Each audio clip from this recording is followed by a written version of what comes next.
Bonjour et bienvenue dans l'édito de Camille. L'édito de Camille, c'est chaque jour un point sur les actualités publiées sur le site d'Info Chrétienne. Aujourd'hui, vendredi 9 avril, nous allons parler du fait que Christ règne. Nous allons nous intéresser à un article du pasteur Nathan Lambert sur le projet de loi séparatisme, avant d'évoquer la proposition de loi donnant droit à une fin de vie libre et choisie examinée à l'Assemblée nationale. Nous nous tournerons ensuite vers le Pakistan, un pays où les minorités religieuses, dont les chrétiens, sont régulièrement victimes de persécutions. Pour finir avec la libération de 5 étudiants qui avaient été enlevés dans leur établissement scolaire au Nigeria. Vivons, prions, adorons, servons, bâtissons, dans la confiance que Christ règne, qu'il aura son Église et qu'elle sera somptueuse.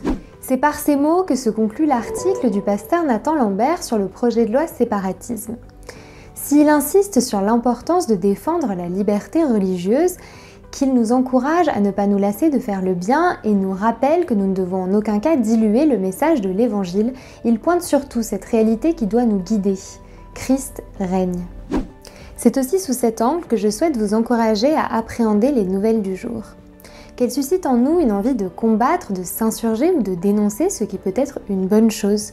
Soyons certains à la fin de la journée que Christ règne. Et n'hésitons pas à prier pour ces sujets. Faute de temps, l'Assemblée nationale n'a pas adopté la proposition de loi pour une fin de vie libre et choisie. Cependant, l'article 1er du texte, qui en est l'article fondateur, puisqu'il crée le droit à une assistance médicalisée active à mourir, a lui été voté par une majorité de députés.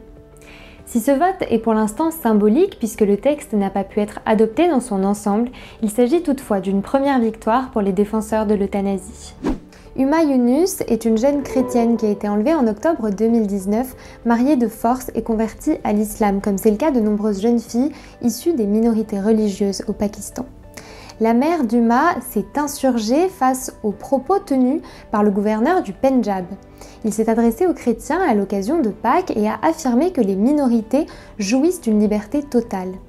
Des propos qui semblent bien loin de la réalité.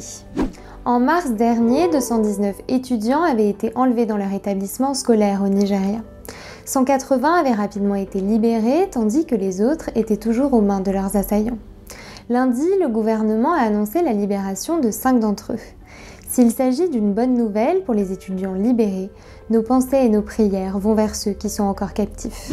Ce sera tout pour aujourd'hui. Si cette vidéo vous a plu, n'hésitez pas à la liker, à la partager ou à nous le dire en commentaire.